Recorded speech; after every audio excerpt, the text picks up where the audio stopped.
Hey everyone, welcome to Advanced Exercise Physiology. Today we'll be covering Chapter 9, the circulatory responses to exercise. The objectives of this chapter are as follows. 1. Give an overview of the design and function of the circulatory system. 2. Describe the cardiac cycle and the associated electrical activity recorded via electrocardiogram. 3. Discuss the pattern of redistribution of blood flow during exercise. 4. Outline the circulatory responses to various types of exercise. 5. Identify the factors that regulate local blood flow during exercise. 6. List and discuss those factors responsible for regulation of stroke volume during exercise. And 7. Discuss the regulation of cardiac output during exercise. For those of you taking notes, here is an outline that will help you structure your note-taking, with the major categories being organization of the circulatory system, the heart, which is the myocardium and the cardiac cycle, cardiac output, hemodynamics, changes in oxygen delivery to muscles during exercise, circulatory responses to exercise, and regulation of cardiovascular adjustments to exercise. We'll begin with an overview of the circulatory system. The circulatory system works with the pulmonary system, which can be called the cardiopulmonary or cardiorespiratory system. The purposes of the cardiorespiratory system are as follows. 1. To transport oxygen and nutrients to tissues. 2. To remove carbon dioxide waste from tissues. And 3. Regulation of body temperature. There are two major adjustments of blood flow during exercise. 1 is increased cardiac output, and 2 is the redistribution of blood flow.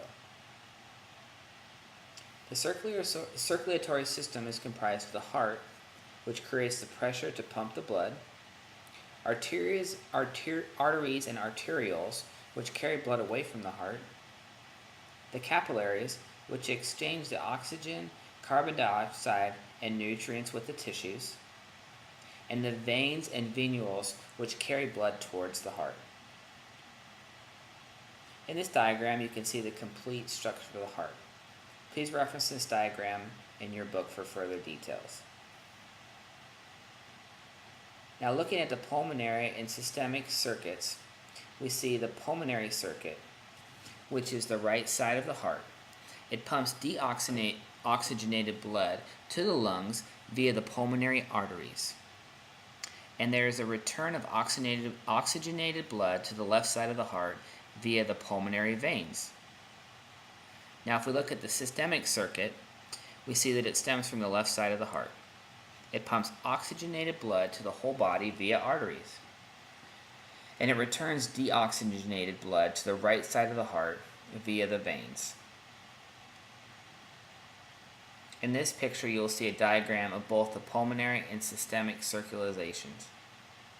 Please reference your book for further details on this diagram. In summary, the purposes of the cardiovascular system are the following. 1. The transport of oxygen to tissues and the removal of waste. 2. The transport of nutrients to the tissues. And 3. Regulation of body temperature. The heart is 2 pumps in 1.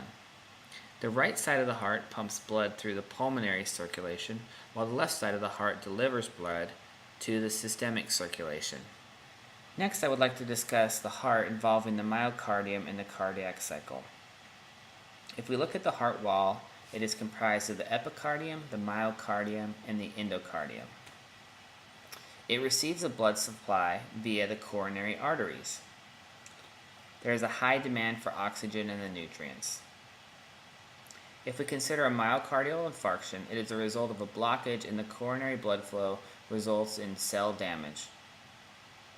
We see that exercise training protects against heart damage during a myocardial infarction.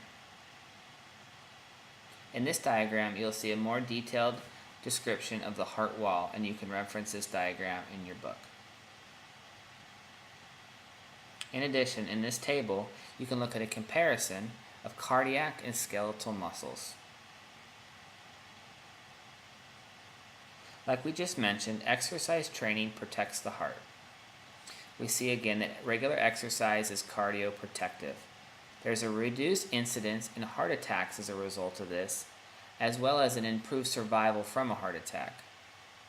We also see that exercise reduces the amount of myocardial damage during a heart attack.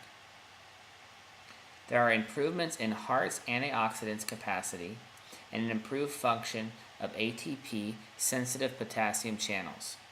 This again helps to reduce the amount of myocardial damage from a heart attack. Now looking at this chart, we see that endurance exercise protects against cardiac injury during heart attack, like we just mentioned, where a trained individual has less damage than an untrained individual.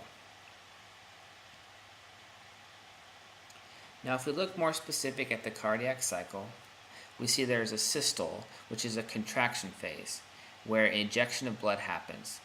Approximately 2/3 of the blood is ejected from the ventricles per beat. There's also a diastole phase of the cardiac cycle, which is the relaxation phase, where the heart fills with blood.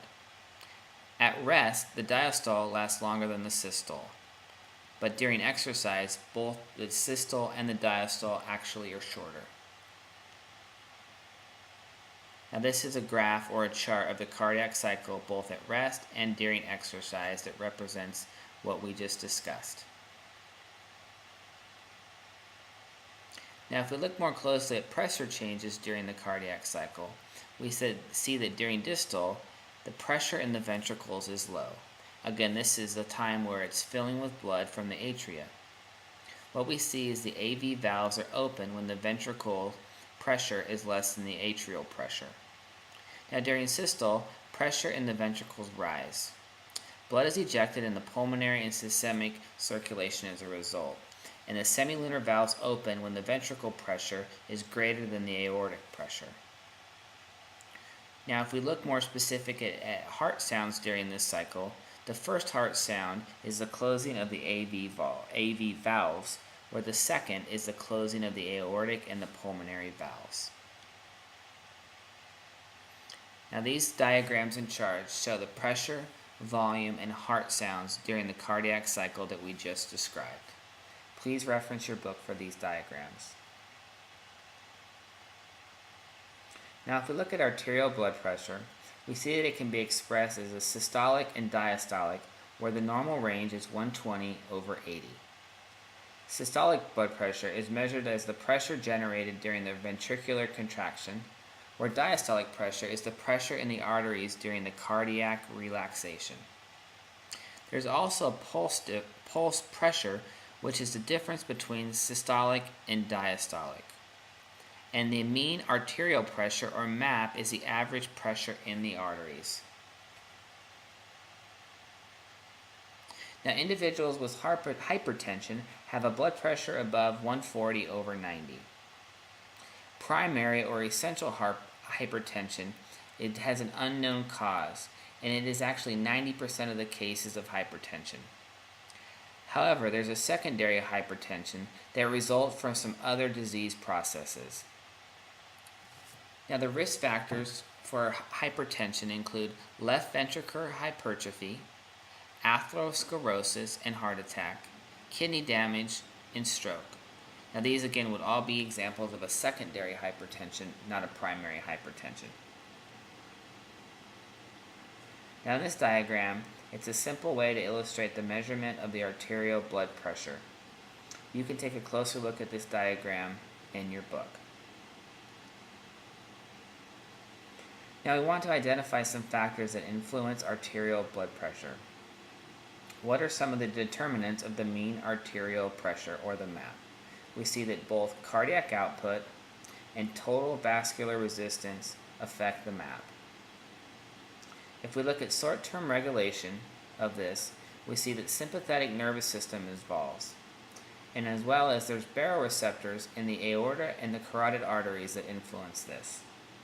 If there is an increase in blood pressure, we see a decrease in SNS activity, or the sympathetic nervous system activity, where a decrease in blood pressure is equal to an increase in the sympathetic nervous system activity. Now for long-term regulation of blood pressure, we see that the kidneys are involved. And these are involved via controlling the blood volume. Here's a diagram that represents the factors that influence the arterial blood pressure that we just discussed. Please reference your book to see this diagram in more detail. Now if we look at the electrical activity of the heart, we see that contraction of the heart depends on electrical stimulation of the myocardium. There is a conduction system that involves the sinoatrial node or the SA node. This is considered the pacemaker and actually initiates the depolarization. There's also an atrioventricular node, or the AV node, where it passes depolarization onto the ventricles. There is a brief delay to allow for ventricular filling. We also have bundle branches, which go to the left and right ventricles, and Purkinje fibers, which are throughout the ventricles. In this diagram, you can see the conduction system of the heart, which we just described.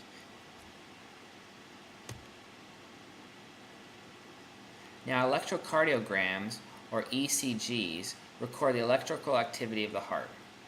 Within each ECG, we see a P wave, which represents atrial depolarization, a QRS complex, which represents ventricular depolarization and atrial repolarization, a T wave, which represents the ventricular repolarization.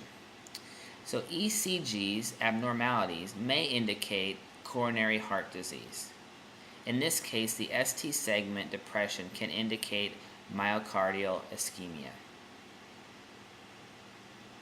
In this diagram, you can see a normal ECG, which we just described. What are some of the diagnostic uses for the ECG during exercise? Well, the first is a graded exercise test to evaluate cardiac function. During this, we can observe an ECG, and we can also observe the changes in blood pressure during this graded exercise test. If we look at atherosclerosis, we see fatty plaques that narrow the coronary arteries. This may reduce the blood flow to the myocardium, leading to the myocardial ischemia. This would be represented potentially by an ST segment depression, which suggests that myocardial ischemia, and can be used as a diagnostic form of the ECG during exercise. Here is a representation of the ST segment depression on the electrocardiogram that may result in myocardial ischemia. Next, we see the relationship between the electrical events and the ECG. For all of these diagrams, again, please reference your book. Next, we can see the relationship between pressure changes and the ECG. So in summary, the contraction phase of the cardiac cycle is called systole, and the relaxation period is called diastole. Again, the pacemaker of the heart is referred to as the SA node. And the average blood pressure during the cardiac cycle is called the mean arterial pressure. Again, in summary, blood pressure can be increased by one or all of the following factors: increase in blood volume, increase in heart rate, increased blood viscosity, increase in stroke volume, and increased peripheral resistance. Again, a recording of the electrical activity of the heart during the cardiac cycle is called electrocardiogram, or ECG. Now, referencing back to cardiac output, it is the amount of blood pumped by the heart each minute. It is the product of heart rate and stroke volume, where heart rate is the number of beats per minute, and stroke volume is the amount of blood ejected in each heartbeat. So again, cardiac output is equal to the heart rate times the stroke volume. This is dependent upon the training state and the gender of an individual. In the table below, you can look at typical values for cardiac output, ranging from males and females from trained to untrained. Now if we move on and look at regulation of heart rate, we see that this occurs through the parasympathetic nervous system via the vagus nerve. This slows heart rate by inhibiting the SA and the AV nodes. In fact, the sympathetic nervous system is also involved via the cardiac accelerator nerves. In this case, we see an increase in heart rate by stimulating the SA and AV nodes. A low resting heart rate is due to parasympathetic tone. Now if we look at the increase in heart rate at the onset of exercise, we see the initial increase is due to the parasympathetic withdrawal, up to approximately 100 beats per minute. Later on though, we see an increase due to an increase in the SNS stimulation, or the sympathetic nervous system stimulation. Here's another diagram to represent the nervous system regulation of the heart rate. Now if we look at the beta blockade and heart rate, we see that beta-adrenergic blocking drugs such as beta blockers can compete with epinephrine and norepinephrine for beta-adrenergic receptors in the heart. This reduces heart rate and contractility. This will help lower the myocardial oxygen demand. Beta blockade can be prescribed for patients with coronary artery disease and hypertension.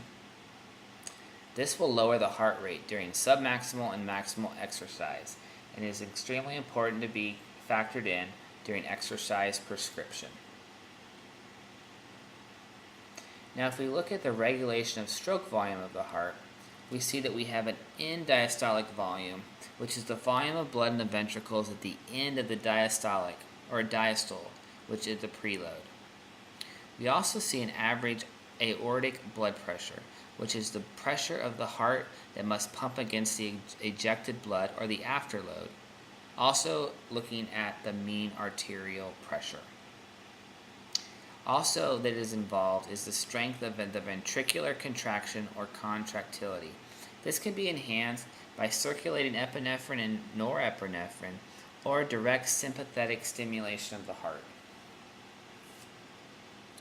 Now looking closer at end diastolic volume, we look at the Frank-Starling mechanism, where the greater EDV results in a more forceful contraction. This is due to the stretch of the ventricles.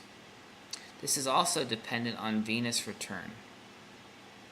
Now what we see is venous return is increased by venoconstriction via the sympathetic nervous system, the skeletal muscle pump, which is a rhythmic skeletal muscle contraction which forces blood in the extremities towards the heart, and this is also a one-way valve in the veins that prevents backflow of blood. And the venous return is also increased by the respiratory pump, which are changes in the thoracic pressure to pull blood towards the heart. In the graph below, you'll see the relationship between end diastolic volume and stroke volume, where you see an increased venous return resulting in an increase in the ventricular end diastolic volume. This diagram represents the muscular pump that we talked about increasing venous return. And here we see the effects of sympathetic stimulation on stroke volume.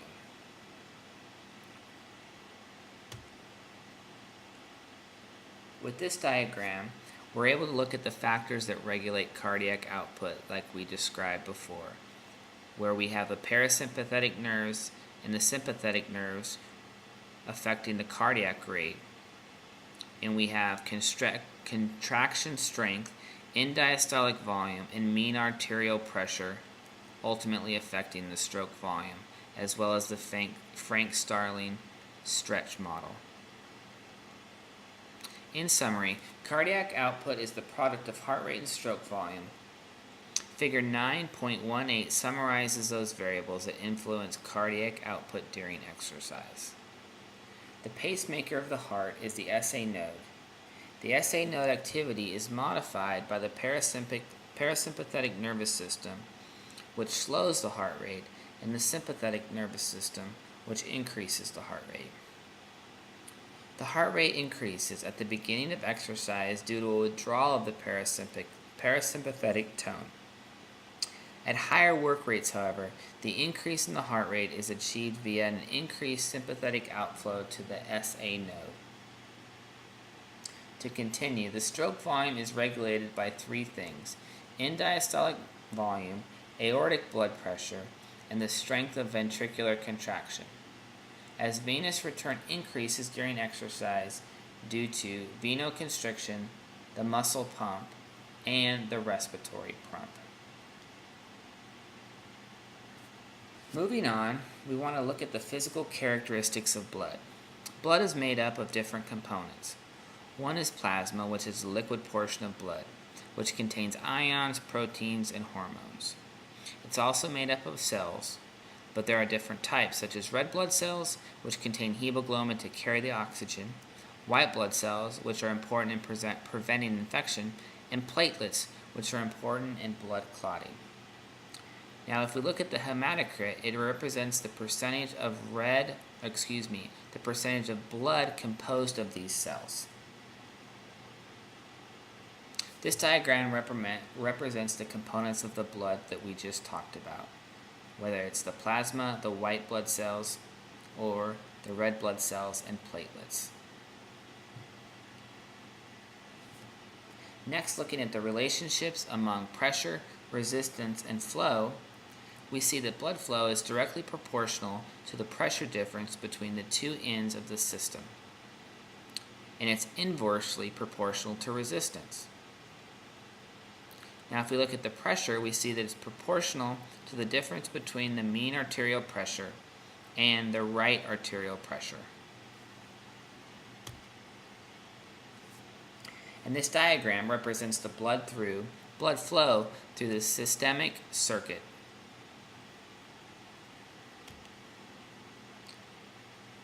Now, studying the hemodynamics, we see that the resistance depends on 1, the length of the vessel, 2, the viscosity of the blood, and 3, the radius of the vessel. Now, looking at the sources of vascular resistance, we see that the MAP, or the mean arterial pressure, decreases throughout the systemic circulation. The largest drop occurs across the arterioles, and the arterioles are then called the resistance vessels.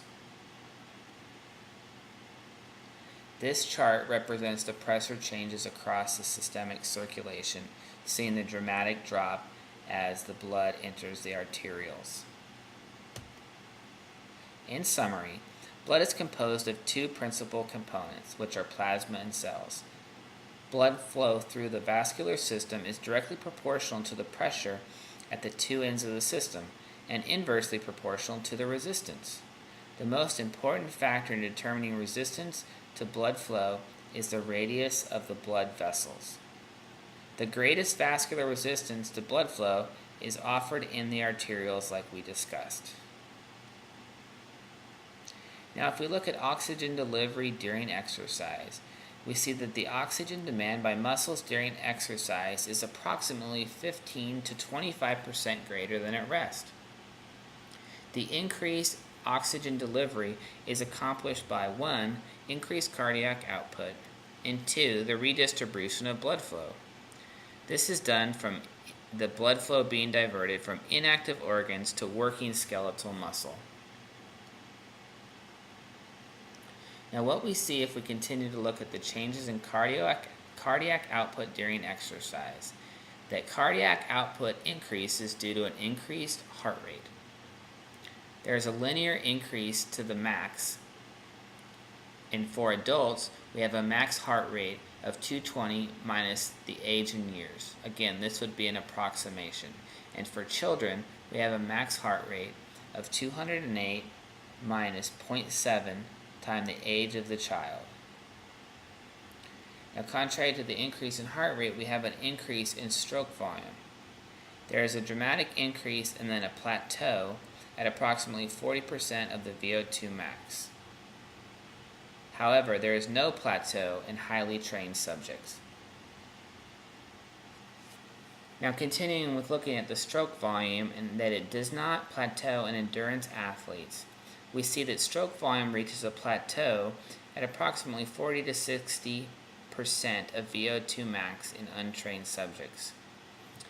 Now, at a high heart rate, the filling time is decreased, and this results in a decrease in the end-diastolic volume and the stroke volume. However, the stroke volume does not plateau in trained subjects due to increased ventricular filling and an increase in end-diastolic volume and stroke volume at high heart rates. Now, if we look at changes in the atrial mixed venous oxygen content during exercise, we see a higher atrial venous difference, or AVO difference. There's an amount of oxygen that is taken up from approximately 100 milliliters of blood. It increases due to a higher amount of oxygen taken up. This is used for oxidative ATP production. Using the Fick equation, we're able to look at the relationship between cardiac output and the AVO difference and the VO2. The graphs and charts to the right reflect the changes in cardiovascular variables during exercise. Please reference these charts in your book. Now, looking more closely at the redistribution of blood flow during exercise, we see an increased blood flow to working skeletal muscles. At rest, 15 to 20% of cardiac output is to muscle. This increases to 80 to 85% during maximal exercise. What we have as a result is a decreased blood flow to less active organs such as the liver, kidneys, and GI tract. In addition, the redistribution depends on the metabolic rate as well as exercise intensity. The charts below represent the changes in muscle and splanchnic blood flow during exercise. And this diagram reflects the redistribution of blood flow during exercise. Now, if we look at the regulation of local blood flow during exercise, we see that we have skeletal muscle vasodilation. This occurs through autoregulation, where blood flow is increased to meet the metabolic demands of the tissue. This is due to changes in oxygen tension, carbon dioxide tension, nitric oxide, potassium, adenosine, and the pH. In addition, we see the vasoconstriction of the visceral organs and inactive tissues, and this is induced by sympathetic nervous system vasoconstriction. Part of the vasodilation is the result of nitric oxide. This is produced in the endothelium of the arterioles, and it promotes smooth muscle relaxation. This results in vasodilation and increased blood flow to the skeletal muscles. Again, it's important in autoregulation as well as other factors, but is one of several factors involved in blood flow regulation during exercise, which again increases muscle blood flow. In summary, oxygen delivery to exercising skeletal muscle increases due to 1. An increased cardiac output, and 2. A redistribution of blood flow from inactive organs to the contracting skeletal muscle. We see that cardiac output increases as a linear function of oxygen uptake during exercise. During exercise in the upright position, stroke volume reaches a plateau at approximately 40% of VO2 max. Therefore, at work rates above 40% of VO2 max, the rise in cardiac output is due to an increased heart rate alone. However, during exercise, blood flow to the contracting muscles is increased, and the blood flow to less active tissues is decreased or reduced. We see that the regulation of muscle blood flow during exercise is primarily regulated by local factors called autoregulation. Autoregulation refers to an intrinsic control of blood flow by changes in local metabolites like oxygen tension, pH, potassium, adenosine, and nitric oxide around the arterioles. Now, if we look at the circulatory responses to exercise, we see both changes in heart rate and blood pressure. These depend on the type, intensity, and duration of the exercise, as well as whether it's an arm versus leg exercise. It's also dependent upon environmental condition, such as hot or humidity versus cool climate. In addition, there's an emotional influence that can raise pre-exercise heart rate as well as blood pressure. If we look at the transition from rest to exercise and exercise to recovery, we see that at the onset of exercise, there's a rapid increase in heart rate, stroke volume, and cardiac output. There's also a plateau in submaximal, which is below the lactate threshold exercise. Now, during recovery, we see a decrease in heart rate, stroke volume, and cardiac output towards resting. And this depends as well on the duration and intensity of the exercise, as well as the training state of the subject. These charts will represent the transition from rest to exercise and exercise to recovery. Now, if we look at incremental exercise, and we look at and study the heart rate and cardiac output, we see it increase linearly with an increasing work rate, where we reach a plateau at 100% of our VO2 max.